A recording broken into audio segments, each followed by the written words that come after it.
week 10 of the fantasy basketball season, and here's a few forwards moving up the rankings this week. The first guy is Domantas Sabonis of the Indiana Pacers. So Sabonis, he's been a good ball player this season, and he got named to the All-Star team yesterday as an injury replacement. And Sabonis, he's been stepping his game up the last few weeks here for the Pacers and fantasy owners, and he's definitely on the rise on the season.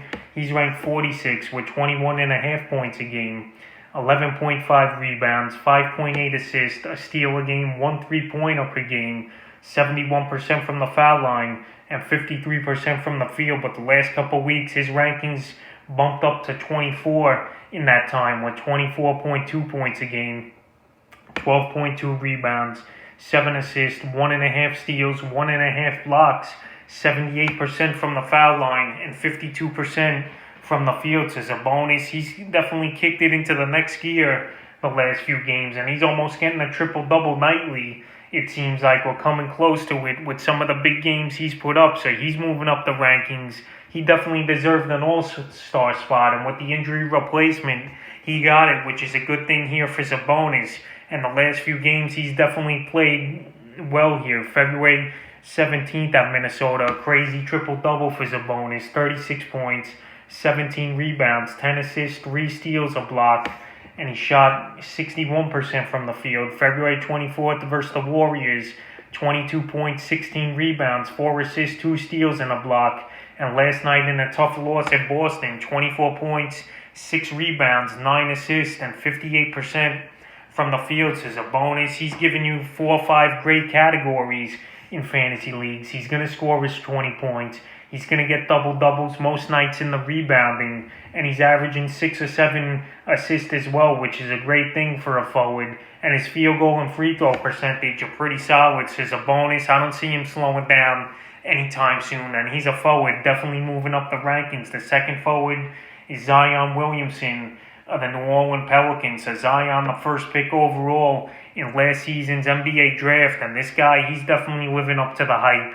He's putting up huge numbers, and he's one of the better players already here in the NBA, and he don't even really have a jump shot. Just playing bully ball and using his strength and power to get to the hoop is catapulting this guy up the rankings. On the season, he's averaging 25.6 points a game, 6.8 rebounds, 3.3 assists, 71% from the foul line, and a whopping 61% from the field. So Zion in the offseason, he's improved his foul shooting by 7%, which is good.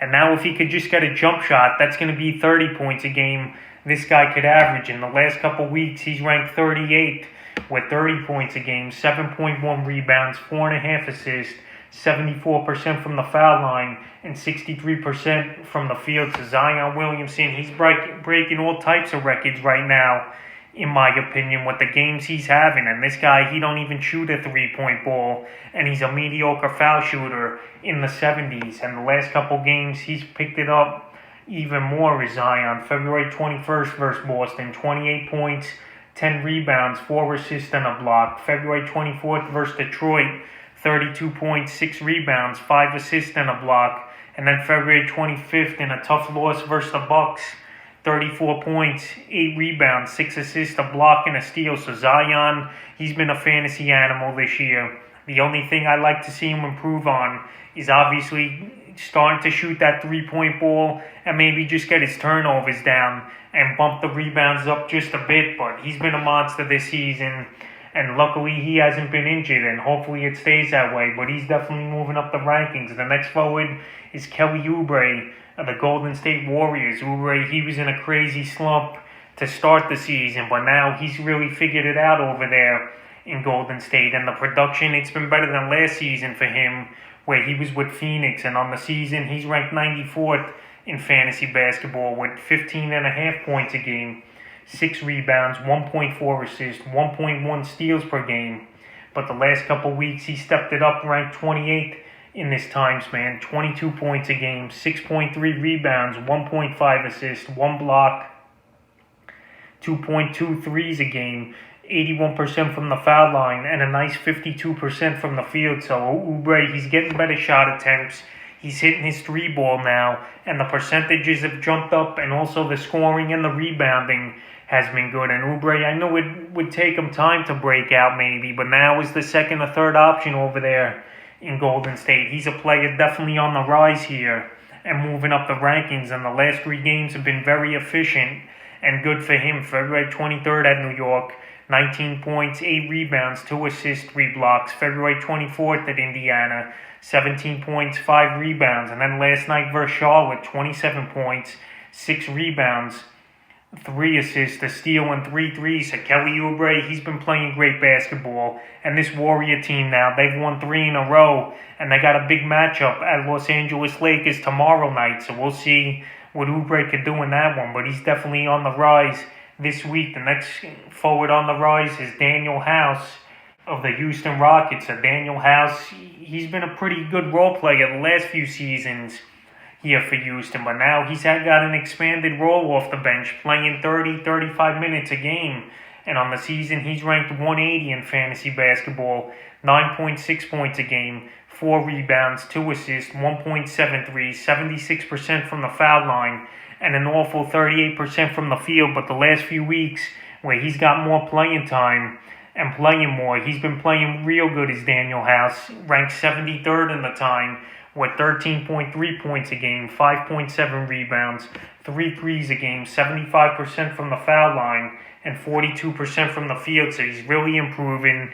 He's getting things going. And this Rocket team, they're in a bad tailspin, losing 10 in a row, I believe. So right now they're going to play some of the guys here who should get a chance to play and see what they're going to have for the future. Because this Rocket team, they're in shambles. They traded their 2 best players in the last few months here, Westbrook in the offseason for John Wall, and then James Harden about a month or 2 ago here to the Brooklyn Nets, and now they'll probably flip Victor Oladipo at the trade deadline. DeMarcus Cousins, they cut him loose, and no one signed him yet.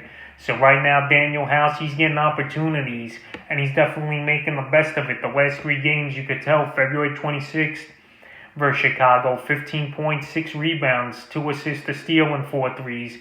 February 24th at Cleveland, 14 points, 5 rebounds, 3 assists, and he gave you the 3 blocks and 2 threes. And then last night at Toronto, 11 points, 6 rebounds, an assist, a steal, and 3 threes. So House, he's doing more for fantasy owners than just hitting 3-pointers and scoring double digits. He's rebounding decently. He's getting a few steals here and there, and he even had the 3-block game. So Daniel House, he's only owned in 20% of fantasy leagues, but more leagues he should get owned, and he's just going to keep rising up the rankings, in my opinion. The more playing time he's going to get, and the more guys the Rockets sell off at the trade deadline. And the 5th and final forward moving up the rankings is Derrick Jones Jr. of the Portland Trailblazers. So he was a hot pickup this week. I recommended to add him in my waiver wire video in Week 10 forwards to add on waivers. So if you haven't seen that, check it out. And Jones Jr., he's gone up 16% in ownage this week, to 29%. And on the season, he's ranked 151 with 8.3 points a game, 4.9 rebounds, 61% from the foul line, and 50% from the field. But the last few weeks, he stepped it up even more, ranked 64th in this time span is Derrick Jones Jr., 11.4 points a game, 6 rebounds, 1.4 assists, 2 blocks a game, 68% from the foul line, 1 3 a game, and a nice 63% from the field. So Jones Jr., he's giving you a little bit of everything in a couple categories. We know he's an athletic forward. He could get to the hoop. He could rebound. He could jump with the best of them. And right now, he's using everything that he's got here for this Portland team. And he's getting recognition now, obviously, in fantasy leagues, going up to 16% ownage. In the last couple games, it's been pretty decent for Derrick Jones Jr. February 22nd at Phoenix, one of his former teams, 8 points, 5 rebounds, 2 assists, 2 blocks. February 23rd at Denver, 18 points, 5 rebounds, 3 blocks, 2 threes. And then last night in a tough loss at Los Angeles Lakers, 11 points, 6 rebounds, 2 assists, a steal, 2 blocks, a 3. So he's giving you every category, it seems like. And I think it's only going to go up from here for Derrick Jones Jr. He's definitely on the rise. His playing time is consistent. He's starting at the small forward position every night for this Portland team. And I think he's an important piece. So that's a few forwards on the rise here in Week 10 of the fantasy basketball season.